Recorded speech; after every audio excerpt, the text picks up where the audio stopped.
Hi guys, it's Ian.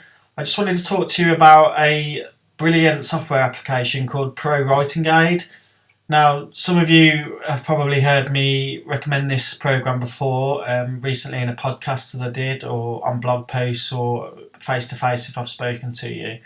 It really is a program that I've been using a lot myself to really help improve my work and help edit the drafts of my new books before they go to my editor. So, like anything else that I find in regards to writing or self-publishing, I like to share what I've found.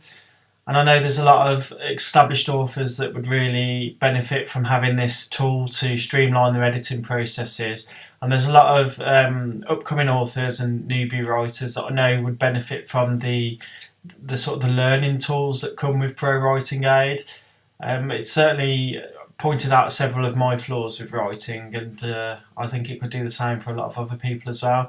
So I just wanted to give a quick demonstration so you could see it for yourself. I know it's difficult to trust an application if you've not seen it in action, so this is the purpose of this video today.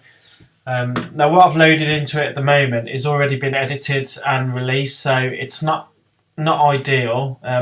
An ideal demonstration would be loading a draft into it, but I don't have any to hand at the moment. I've just edited Legion, my most recent book, and sent it away, so I can only really demonstrate this on some existing work. So I've loaded in Hot Zone, which is a sequel to Soft Target. I haven't edited Hot Zone with this program because I wasn't aware of it at the time, so hopefully I'll still find some things that I could have improved on originally. So I've loaded up chapter 4 mainly for the length. 2,292 words is a good length to demonstrate on. It should find some things to throw up at us. So I won't be making the actual edits for the most part. I'm just going to be showing you how to use the tool, but hopefully it'll give you a good idea of what it can do for your writing. So the first thing I'll click on is Style. Now, style concerns things like passive writing and just generally things that are either bogging your work down or could be improved upon.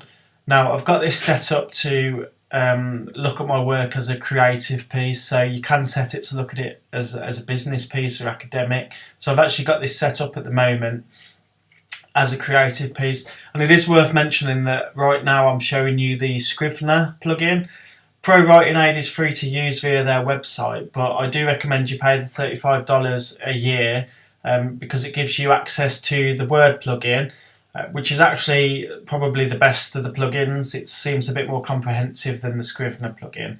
But because I work predominantly in Scrivener, this is the one that I'm using right now. So this is actually a Scrivener document. You can see down the side that I've got all my chapters set up as Scrivener sets them up. Any changes that I make within ProWritingAid will transfer to my Scrivener file. So when I close this and open the Scrivener file, all the changes will have gone through. So it's a really great way to work within Scrivener. The word add-in, it is different, but all the same tools are there. But I would say that within Word, it's actually easier to use. But this is Scrivener, and you can also get it on Google Docs, or you can use it by cutting and pasting your work into their online editor. So yeah, I just mentioned that this is the Scrivener app, and again I'm going to start with Style, so we'll click that and have a look what it brings up. Let's give it a sec to load the document. There you go. So on the left it's given us a brief summary of what it's found. So it's found 15 passive verbs, so these tend to be passive sentences which aren't as evil as they're made out to be. What I'd recommend is you look at the work, and if it's completely covered in these blue lines, you may have to sort of look at your paragraphs and write them more directly. But for the most part, if you've got a few passive verbs, it's okay, but this gives you the opportunity to minimise them. 2 hidden verbs, 18 adverbs. Again, adverbs are sort of labelled as being quite evil. Again, you will have some cases they work better than not having them. So again, it gives you the opportunity to look at whether you've used one because you've had to, or if you've just been a bit sloppy. 4 repeated sentence starts. So I've started 4 sentences in a row with we, so I'll probably want to remedy that if I can. My passive index is 7.4, targeted up to 25, so as a whole I haven't actually fallen prey to passive writing too much. And then what I really love about the style element of this is that it will give you readability enhancements. So it'll say, look, you've done it this way, but it might read better if you try this. So it will actually actively try to make your work better, which is what I really love about this program. But I have a look at some of the nitty gritty. That's just a summary down the side. So what you're really going to be interested in is the inline edits that you can click on and change automatically. So I've put currently, they were discussing the possibilities. It suggests getting rid of currently. It's not usually needed, that word. So Howard sat and listened to the experts once again. They were just, again, so yeah, that's fine. I didn't need the currently. It slows down the paragraph, so get rid of it basically. It was a good spot. It's very much the same virus, one of the doctors explained. It wants me to neaten it up by saying one doctor explained. So it's very much the same virus, one doctor explained, pointing out a squiggly knotted worm-like creature. So again, it's pointed to a word that doesn't really need to be there, and it's fixed it automatically for me just by clicking. Squiggly is an adverb, so I'm okay with it being there. Again, this has already been edited, so it is generally how I want it to be. So a lot of these I might be ignoring. If it was a draft that I'd loaded in, you'd be seeing a lot more blue, green and red lines. So just bear in mind that, you know, this is a pretty clean piece and it's still finding errors. And to be honest, since I've been using this program, my work is cleaner. So, you know, it's a brilliant program and I really do recommend it. So there's a passive sentence. If the virus has been tampered with, it has been tweaked only minorly. It's within dialogue where you can get away with it a bit more, but I could change it to, if someone's tampered with the virus, they tweaked it only minorly. So I could change that to active. Again, like I said, I'm not going to edit it now. This book's already hit the press, and you know it is what it is. But with a sort of a new draft for a new book, I'd probably rewrite that to be a bit more active. Certainly if it was a sentence that wasn't within dialogue. This one is, so, you know, I'll leave it. Absolutely adverb, I'll leave that because it's in dialogue. Dialogue, you tend to be a bit more lenient, obviously. Viruses mutate constantly to survive. Yeah, that's fine. Okay, so click that, modified. So sometimes it'll try and grab you if you're being a bit poncy and say, you know, you don't need to use that word, you could use something simpler. So let's have a look. But there's a possibility that the virus is being modified manually. So it could be changed or modified, it's up to you. Some cases it will give you a better word. So I'll change it. It's being changed manually. Again, adverb, I think it fits there, so I'll leave that. Cotter shook his head again, even more adamantly. Again, that's a bit of a slow, plodding sentence, so I could probably rewrite that. Again, it's pointed out an adverb, so I know that's a sentence that could possibly slow down the pace. I won't dawdle too long, or the video will be monumental. So, okay, so has visited this hospital within the last month or so. Almost every patient. So there I'm being a bit vague, so I could delete that, and it still makes the same sense. It's a bit more direct, which is obviously better to keep the pace. So almost every patient in quarantine has visited this hospital within the last month. I didn't need to put also, so I've cleaned that sentence up by reducing the unnecessary words, which in editing is pretty much your primary focus, is do words need to be there? If not, get rid of them. Another adverb, I'll leave that one. Again, most of the adverbs I've looked at when I originally edited the book, but this does highlight a lot in new work, which I'll get rid of. That is why all of the cases are local to the town of Reading. This is why all of the cases are...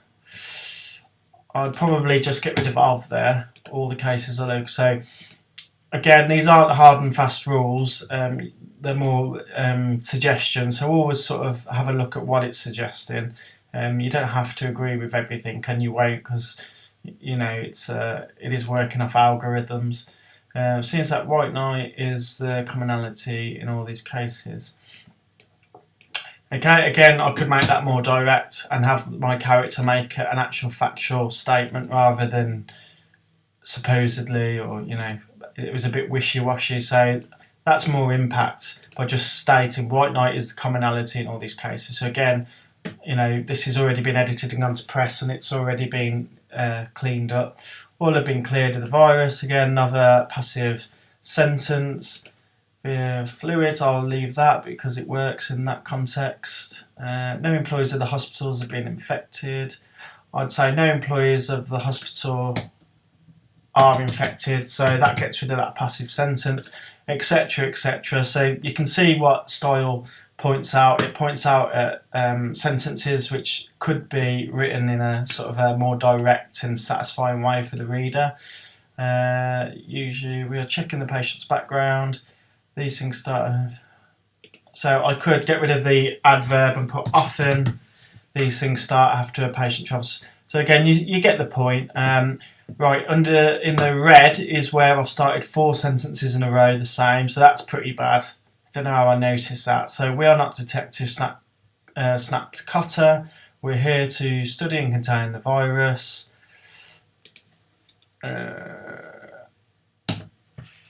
So I change that to not wasting time trying to help Agent Hopkins with his investigations. And then maybe change that to already we have, so that just breaks up the sentence structure a bit. So that's addressed that problem. There's still 2 in a row, but that's fine. So that's style.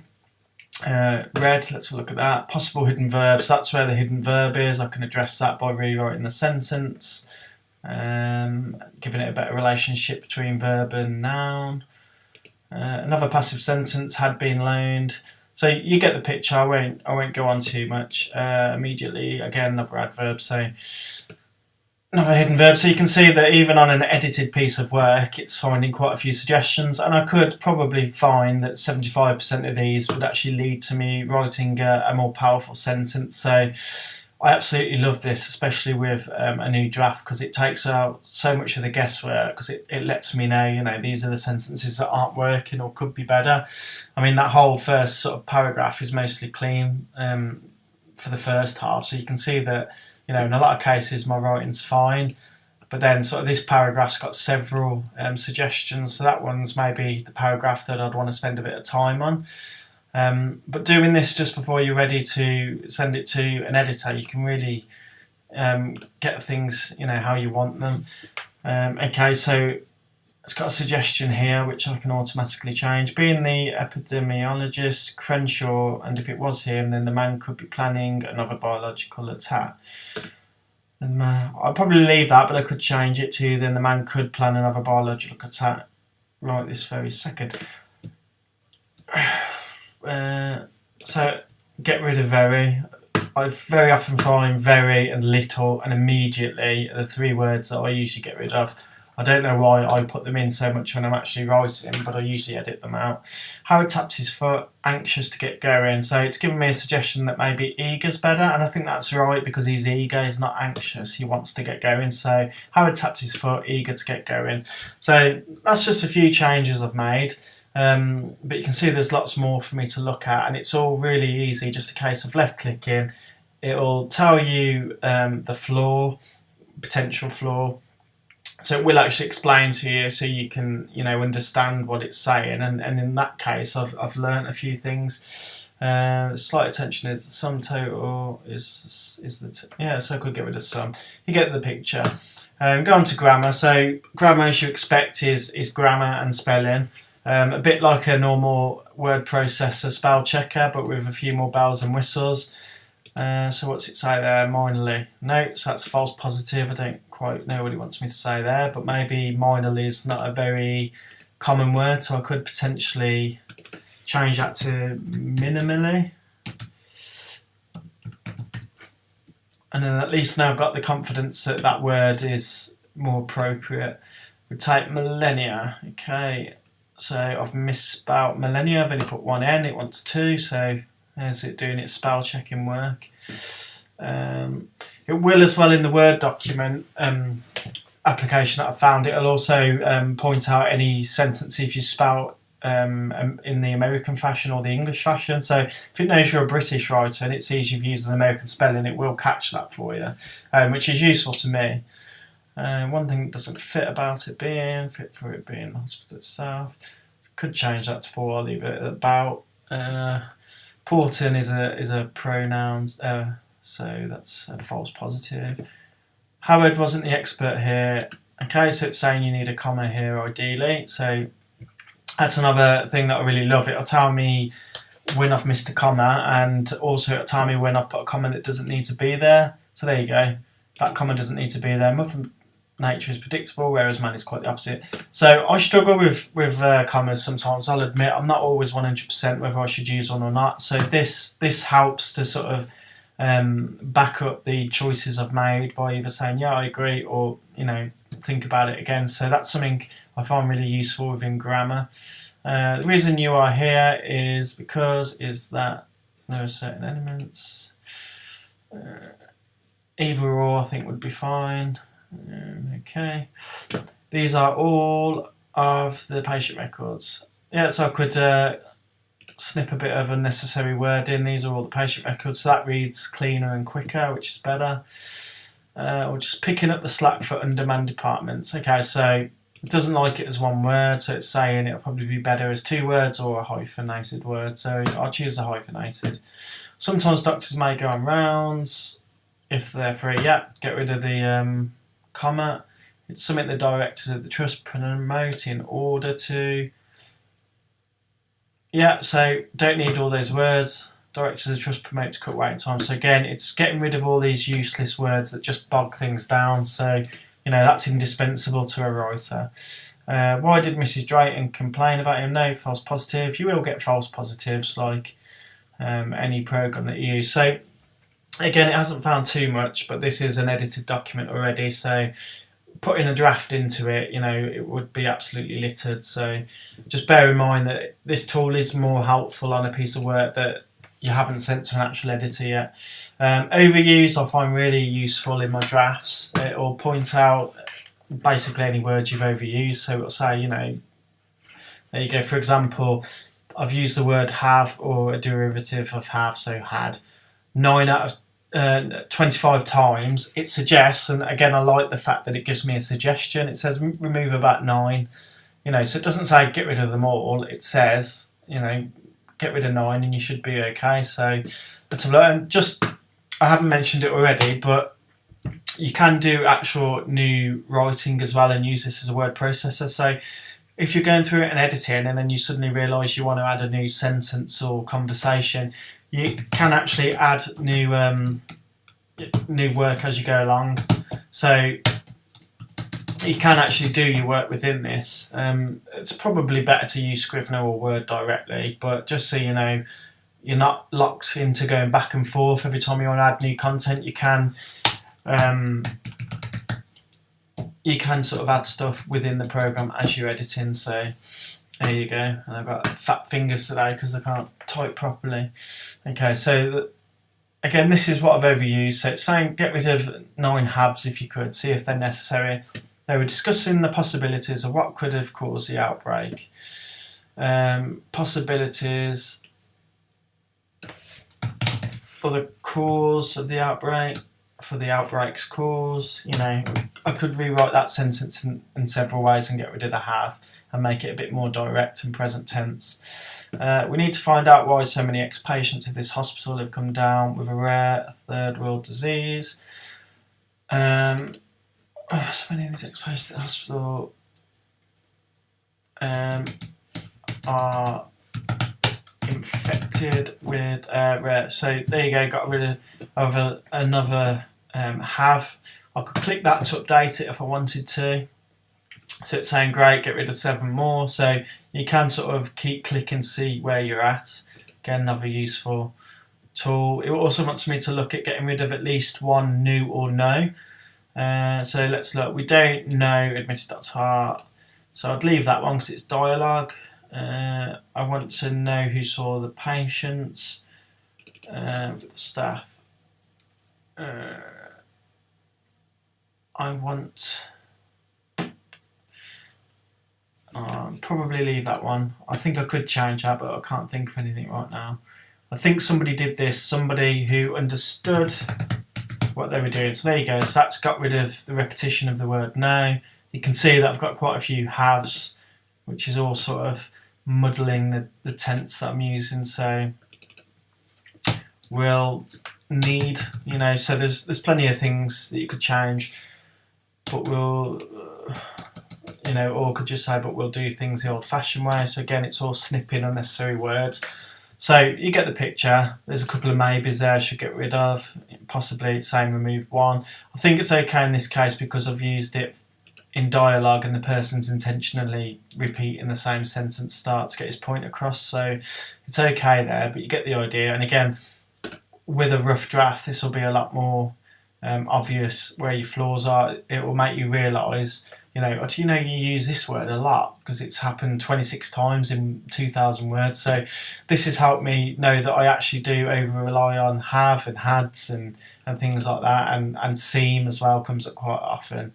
Or immediately. So I like being told, you know, you're overusing this word, and it's there in black and white, remove 5 or 6, you know, so it lets you know. Cliches I don't really suffer with, to be honest. I do use a few. So there's none in dialogue, there's 2 outside of dialogue, getting lost and hands-on. You know, I haven't used that as a cliche. I haven't said he's a hands-on dad. I've used it as an action, so that one's a false positive. Getting lost, I haven't said get lost. Somebody's actually getting lost. But if you do use cliches, this will make you aware that you've used them, so you can double check that they do fit, or if you want to, you know, be original and spice them up a bit, you can. Redundancies is useful as well. It will show you where you've used 2 words where one will do, is probably the best way of explaining it. So if we have a look at those, so that's one of the cliches. It thinks hands-on. But I don't feel that it is. So Howard opened up the folder. Again, redundancy. Howard opened the folder in his hand. It didn't need to open up the folder. So that's, again, it's all being concise and more direct, improving the pace of your sentences. So that one's bang on the money. Add up. So let's have a look for that one.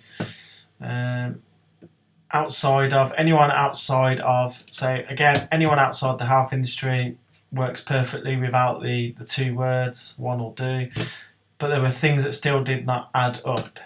I'll probably leave that one because he's using it in a traditional sense of things adding up. So I could change it to things don't equate, things don't make sense, you know, etc. So I could address it if I wanted to, and I have done so. He was getting lost, that's what it thinks is a cliche. I don't agree. Sum total, then I wholly suspect that this slight alteration is the sum total. I'll probably leave that, but I could say, there you go, zenith. It's highlighted, you know, 2 words, and I've just thought of 1 word that will do better. So that's generally what it's doing. It's saying, you know, you're a bit wordy here. Could you make it a bit more concise? And in this case, yeah, I thought of a word to put there. So going on to the next. Sticky sentences can be really useful as well, especially if you're trying to keep the pace up in a certain scene. It will highlight overly long sentences, but not necessarily overly long, but it will highlight sentences that don't read well, because of things what they call glue words. So my glue index is 48%. It should be up to 40. So some of my paragraphs read a bit awkwardly. So this allows you to address that, and it highlights the ones, you know, that are causing the damage. So the words underlined in red are what they call the glue words. So if you can get rid of those, then you should do it. So if the virus has been tampered with, again, it had a problem with that sentence earlier with a different tool, so maybe that's a sentence I need to rewrite completely. The Ebola virus is too far removed from the ability to transmit that way. I could just say the Ebola virus is far removed from being able to transmit that way.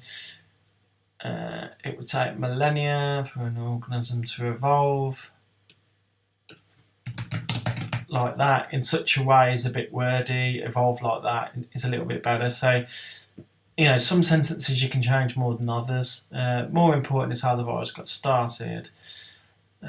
We need to find out why so many ex-patients We need to discover, would be one word to get rid of 2.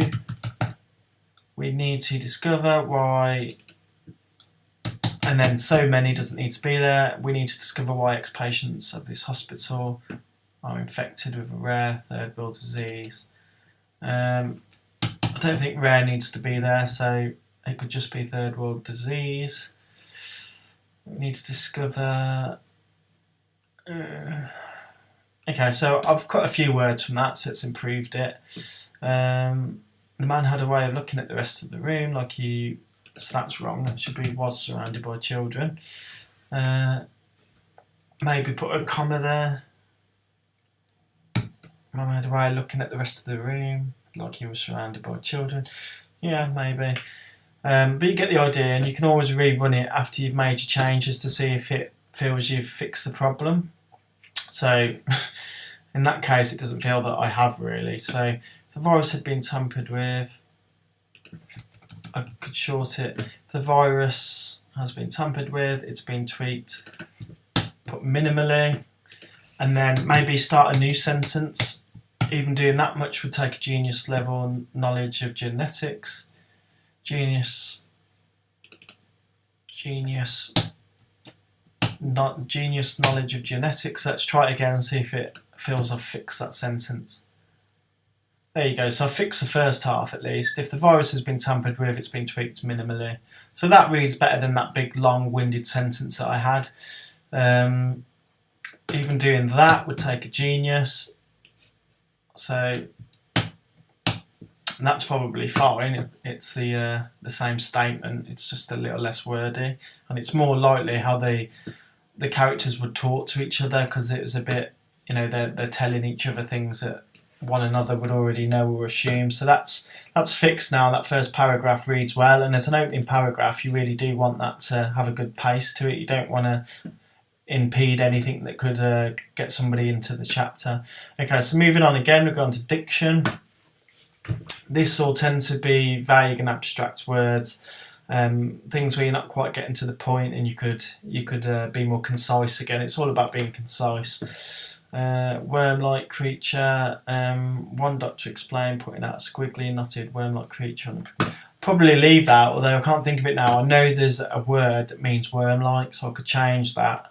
Why can't I think of the word now? But I could change it to be more concise by actually using the word that means worm-like. Annelid or something. I can't think now. Okay, doesn't like words like or almost or some. And in most cases, if you can get rid of those words, you should, because they're not very descriptive. They don't do much. The man had a way of looking at the rest of the room as though he was surrounded by children. This was sounding more and more like something deliberate. This was sounding more and more deliberate. So I'll get rid of like and something. This was sounding more and more deliberate. So that, again, much more direct, much better. And again, I wish I'd had this programme from day one with all my books, because they would all be a bit punchier. I know they would. And he didn't intend to act like one. Howard isn't the expert here. He didn't intend to act like one. You could change that to as such, but I think it's okay there. Howard looked at Dr. Hart, who seemed a little put out. Who seemed disgruntled. Howard looked at Dr. Hart, who seemed disgruntled instead of seemed a little put out. So again, it's all improving the sort of the flowier sentences. Seemed, I think that has to stay there, unfortunately, although I do hate the word seemed. So look, so this is a diction suggestion, so it wants me to potentially simplify it. Being in the country at the time of the initial outbreak, I think initial in that context is correct, so I'm going to ignore that. There are other times when it'll highlight a word and say you could use this instead, and it might be a better suggestion. So again, it's another useful tool to have. Several other members of his task force were also of no interest. So I don't need several other and also, they kind of cancel each other out. So several other members of his task force were of no interest, for they had been loaned out from other institutions. So again, it's just making sentences a little bit leaner. They all seem like well-adjusted individuals. They all... I've got to change that. Now I know there's a way to make that better. What word can I use to get rid of all three of those? They resembled well-adjusted individuals full of compassion and distress at the number. So there you go. So that one word replaced three, and this program did the grunt work of letting me know where I have used three words instead of one. So it's letting me concentrate on the parts of my work that need it, rather than looking for a needle in the haystack by going over it myself and going, right, where do I need to focus on? You know, this is doing it for me, and it's great because it's also a learning tool. You know, it teaches me that, you know, I've been doing this 5 years, but I'm still writing like shit for the most part, and I need help. You know, so it's great to have this little helping hand that's private and used only by me before I send it off into the big wide world and my editor and my beta readers. Harry said nothing, I'm willing to rule anybody out. Possible double negative, I see what it's done there, nothing, I'm willing. Okay, but there's a comma, so it doesn't actually count as a double negative, but it's another thing that it'll point out to you. I've used immediately twice there.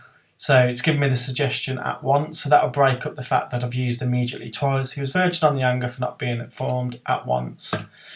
So I could change it in both instances. I think I'll leave it as one of each, because at least then it brings a bit of variety. Okay, heart excellent. Avoid prepositions. My advice for prepositions is don't worry about them if you're a fiction writer.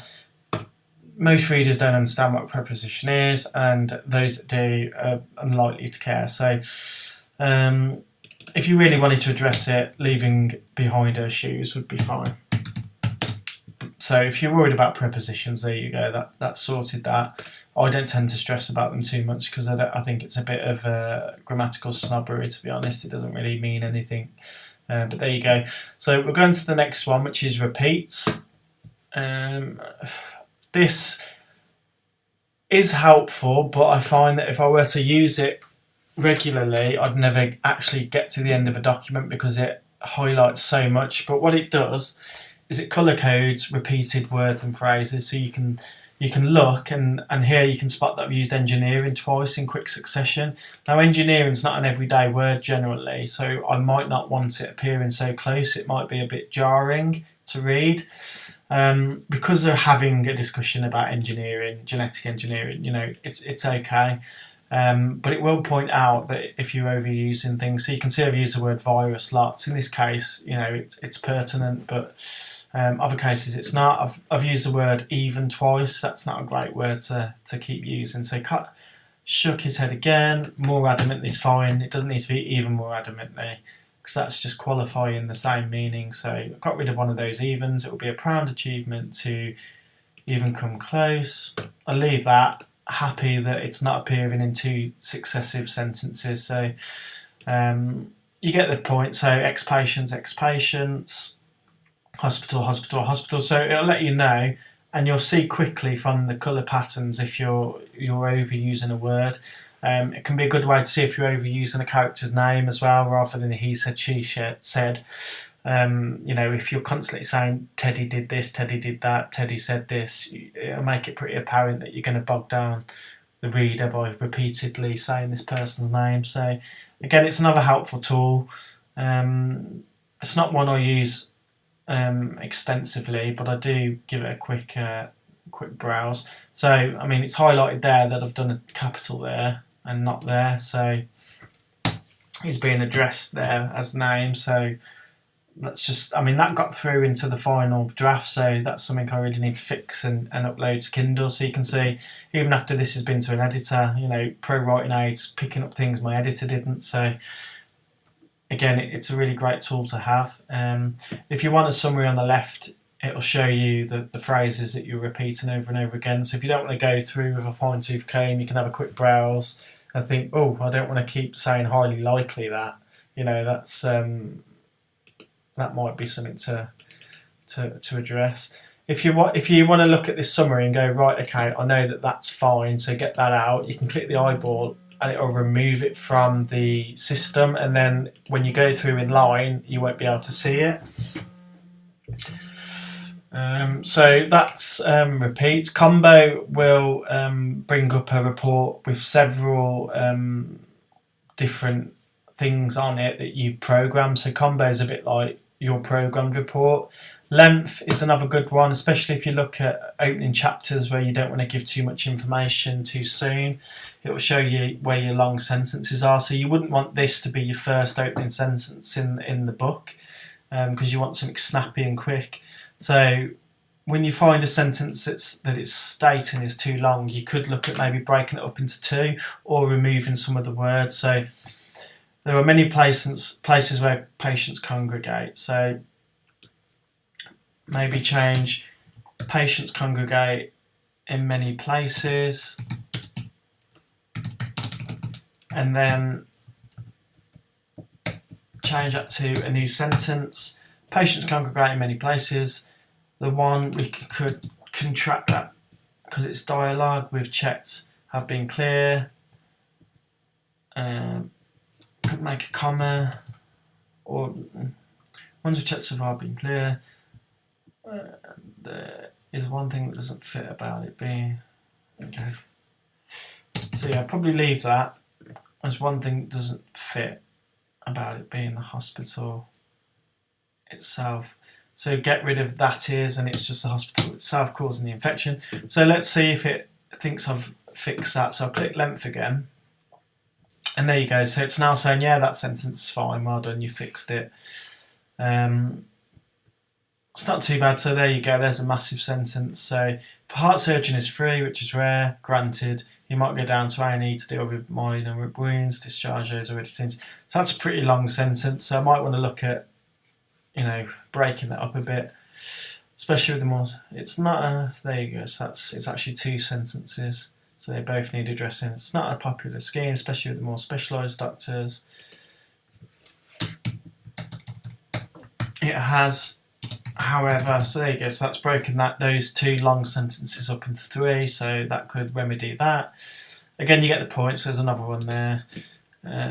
Pronouns, is what it says on the tin. You can check your pronouns. So there you go. So my pronoun percentage is 8.9 and it shouldn't be more than 15. So it's no problem there. Just points out all the yous, the theys, the I's. Make sure that you're not littering your work too much with I this, I that, I this, I that. So it'll just highlight those for you. It's also helpful to check you've used the right sex for characters, etc.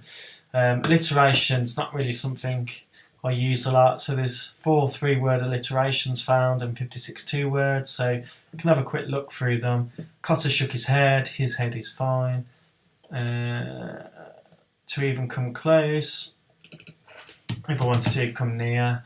You get the point. Rest of the room, you just check, you read them out loud, make sure that nothing's, a tongue twister. I don't tend to struggle with that too much. So how do you think this thing started? So how do you think this started would be fine? Again, it's chopped another word, which is always great. Howard wasn't the expert here. Maybe get rid of here. Howard wasn't the expert and didn't intend to act like one. So that's, again, cut word. So all of these different tools are all highlighting parts of my work that could maybe be rewritten or snipped. And generally, it's highlighting the correct areas. So, that is useful. So those are the tools that you get on the Scrivener application. You do get some more with Word. I'm not sure whether they're not all present on the Scrivener application. Maybe they are and I haven't found them, but Word document, you probably get about 3 times as many of these. So if you're using Word, I even more strongly suggest that you use ProWritingAid.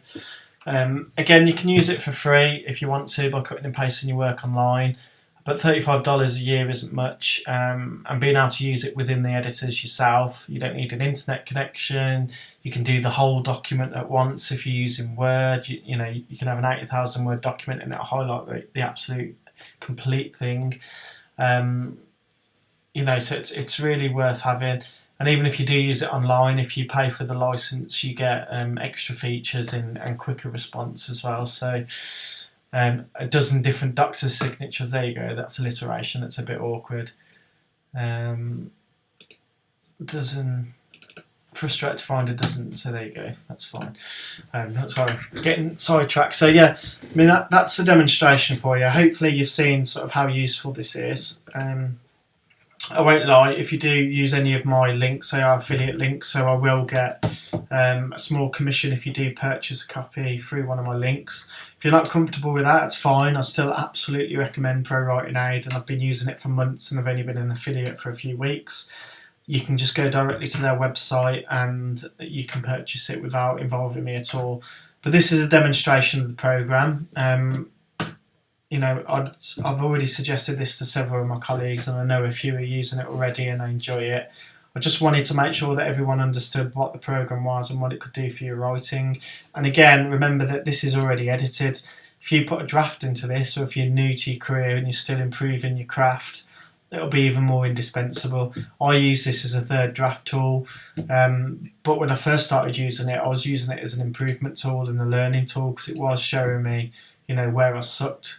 And you can see a few of these things in Hot Zone, like my over-reliance on certain words, and you know, I have got some passive writing that's snipping through, and I'm using a lot of adverbs. So, you know, at some point I am trying to rewrite all of my older books to make them up to the standard of my new book. So I'll be using ProWritingAid on all of my books eventually, but so far I've used it on The Gates and on Wings of Sorrow, and I'm really proud of those books, and this is part of the reason why.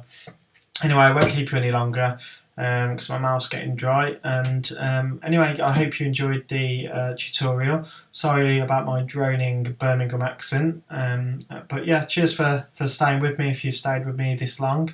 And I hope you give the program a try. You get a free trial for 30 days. Either way, so you can try it and not purchase it. But I'm sure if you do try it, you will end up sticking with it. See you guys. Anyway, have a good week, whenever it is you're watching this. See you later.